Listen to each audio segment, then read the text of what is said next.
ओह, सो traders, आज का market सब लोग ने देख लिया। खतरनाक था, गजब था। थोड़ा सुबह में उसने ऐसा लगा था कि डाउन जाएगा, पर आप देख सकते हो स्क्रीन पे कि ये कैसे, मतलब जो मैंने कल आपको दिए थे सपोर्ट एंड रेजिस्टेंस, उस हिसाब से उसने कैसे काम किए। जैसे पहले ओपन तो हुआ रेड कैंडल पे, नीचे गया 2 कैंडल पहले आधा घंटा, उसके बाद उसने वापस सपोर्ट S1 पे उसने ये किया, सपोर्ट 1 पे उसने ग्रीन कैंडल बनाई, ठीक है, कैंडल क्लोज हुई। अब ये इंडिकेशन उसने ऐसे दिया कि भाई या तो ये साइडवेज या ऊपर जा जाएगा। उसके बाद सेकंड कैंडल जो आई वो कंफ्यूजिंग वाली कैंडल थी। फिर उसके बाद आई वापस ग्रीन कैंडल आई। ये सब 15 मिनट के कैंडल्स है। उसके बाद उसने ठीक 10:30 बजे एक बड़ी कैंडल दी, जो ठीक पाइवट सा सब क्रॉस करके R1 क्रॉस करके R1 के नीचे क्लोज हुई। It's fine. पहले ये एक एंट्री मिली, ठीक है, मेरी यहाँ पे एंट्री मिस हुई कुछ से।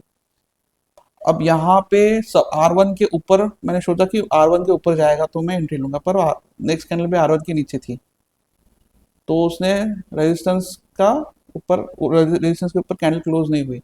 फिर यहाँ पे उसने ये चालू किया, सेलिंग शुरू हुआ यहाँ पे, तो निफ्टी नीचे जाने लग गया। यहाँ पे मैंने एंट्री ली इस जगह पे, ठीक है, कि ये शायद नीचे चला जाएगा अप टू ये टॉप सेंट्रल इधर के ऊपर, ठीक है। बट सरप्राइजिंगली उसको नीचे क्रॉस करके कैंडल यहाँ क्लोज हुई। सो मैंने यहाँ पे ये जो है ना बॉटम है, वो जैसे क्लोज हुआ मैंने मेरा पोजीशन क्लोज किया। मैंने नीचे जाने का वेट नहीं किया मैंने। अब इसके बाद मार्केट थोड़ा साइडवेज हुआ, थोड़ा साइडवेज हुआ, फिर उसके बाद वापस यहाँ पे ग्रीन कैंडल आई। फिर उसने वापस बॉटम टॉप सेंट्रल का सपोर्ट लिया और ये ऊपर चला गया, ठीक R1 क्रॉस है R2। फिर मार्केट ने 1 बजे से लेके दोपहर तक R3 भी क्रॉस किया। अब मैंने क्या, मैं सिर्फ R1 R2 R3 मार्क करता हूँ, R4 भी मैं कैलकुलेट करता हूँ, पर वो बहुत रेयर टाइम है जब जाता है। उस हिसाब से R4 ये था, ये जो दिख रहा है आपको 25,124 पॉइंट, ये दिस वॉज R4। मार्केट ने R4 पे रिवर्स लेके यहाँ पे क्लोज हुआ नीचे। तो ये थे अपने कल के जो मैंने दिए थे, उसके पास उस इंडाइसेस के पाइवट्स, उसके हिसाब से मार्केट ने कैसे रिएक्ट किया ये आप सब देख सकते हो, ठीक है। आप भी यहाँ ये ऑप्शन था यहाँ पे ट्रेड लेने का, ठीक है, इसके ऊपर। एक्चुअली मैं तब सिस्टम पे नहीं था इसलिए मैंने नहीं लिया, अगर मैं होता तो मैं ले लेता, ठीक है। अब फॉर एग्जांपल अभी इसी तरह से बैंक निफ्टी को देखो। बैंक निफ्टी ने भी कैसे रेजिस्टेंस और सपोर्ट के बेस इंडाइसेस पाइवट्स पे कैसे काम किया देखो। S1 पे आके ये सारे पाइवट्स क्रॉस किया। R1 पे इसमें ये कैंडल यहाँ पे क्लोज हुई थी। फिर R1 क्रॉस करके ये कैंडल क्लोज हुई, और फिर ये ऊपर गया, पर ये R2 तक नहीं पहुंचा, हाफ वे उसने रिवर्स ले लिया दोपहर में। तो देखा जाए तो बैंक निफ्टी यहीं पे ये था, साइडवेज था यहाँ पे। ये एक बड़ी कैंडल और ये एक बड़ी कैंडल, पर यहाँ पे इंटीमेशन नहीं आ रहा था कि भाई कहाँ बाय कर सकते हैं, ठीक है। अब निफ्टी मिड कैप देखते हैं। कल के अपने पाइवट्स के बेसिस पे देखो, मिड कैप को देखो। ये मिड कैप पाइवट ऊपर ओपन हुआ, नीचे गया, नीचे नीचे नीचे नीचे पाइवट्स पे आके साइडवेज चला गया।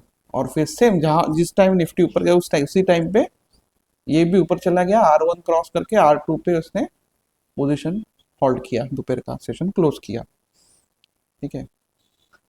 आप चाहे तो मेरा कल का वीडियो देख सकते हो, जिसमें मैंने जो R2 मार्क किए थे वो वही है कि नहीं अलग है, ठीक है। अब बेसिस चलते हैं अपन इस पे Nifty financial services, Nifty finances. इस पे भी देखो पाइवट से नीचे ओपन हुआ, सपोर्ट लिया, सपोर्ट के बाद ये ऊपर चला गया, ऊपर जाके वापस पाइवट से नीचे आ गया, फिर ये साइडवेज था। फिर वापस दोपहर को because of the metal, IT, realty, auto index, उसमें बहुत बाइंग हुई, उस रीजन से ये अपने को देखने को मिला ऊपर। अब आज के मार्केट के हिसाब से मैंने कैलकुलेट कर रखे कल के लिए पाइवट सपोर्ट रेजिस्टेंस मार्क किए। तो जैसे ये निफ्टी 50 का है, इसका पाइवट है 24,881.9, रेजिस्टेंस है 25,268.7, R2 है 25503.65, R3 25891, ओके। देन इसका सपोर्ट आता है 24646.15, सपोर्ट 2 है 24259 और सपोर्ट 3 है 24027, ठीक है। अब ये पाइवट जो प्रीवियस पाइवट था उससे ऊपर है पाइवट, ठीक है। तो चांसेस है कि मार्केट ये इस ऊपर ओपन होके ये रेजिस्टेंस में मूव करे सिर्फ साइडवेज, ठीक है। 25,000 के ऊपर गए तो, ठीक है। But we never know, market कैसे भी रिएक्ट कर सकता है। हम तो सिर्फ पाइवट्स लगाते हैं based on previous days transactions. अब निफ्टी बैंक में जो है पाइवट है इसका 55089.85, R1 है 55737, R2 है 56138, R3 है 56785, सपोर्ट 1 है 54689.15, सपोर्ट 2 है 54041.6 और सपोर्ट 3 है 53640.9, नहीं 0.90, ठीक।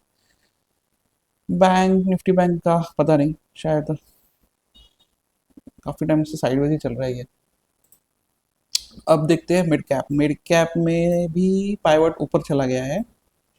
सो इसका है पाइवट है 12712.7, R1 है 12786.2, R2 है 12834.6, R3 12908.1। अब चलते हैं इस पे, सपोर्ट 1 12664.3, सपोर्ट 2 12590.8 एंड सपोर्ट 3 12542.4, ठीक है। एंड निफ्टी फाइनेंशियल सर्विसेज में पाइवट है 2630.25, ये भी ऊपर गया है। अब इसमें क्या है ना, ये टॉप सेंट्रल बॉटम सेंट्रल का विड्थ बढ़ गया है, तो साइडवेज जाने के चांसेस है कल के लिए। कल वीकेंड है ना, तो हो सकता है।